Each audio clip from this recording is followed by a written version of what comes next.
अमरख। और आज का चैलेंज है कि कौन ये अमरख बिना मुंह बनाए और आंख झपकाए खा सकता है। अभी मजा आएगा ना भिड़ो। मसाले लगाओ। मुझे दाई सब्जी एक एक्सप्रेशन नहीं आया, एक भी नहीं आया। अरे नहीं लगाया। चीटिंग हम खुद से निकालेंगे, रुको हम अपना निकालेंगे। चीटिंग कैसे हो रही है?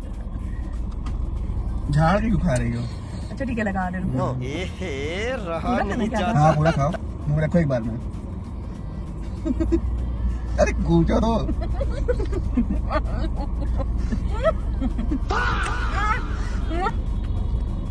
डिम्पी की बारी।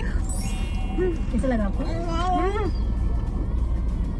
इस पीछे का ये देखिए दोबारा मैं भी फुल मसाला। इसे बताइए फिर खाएगी। ठीक है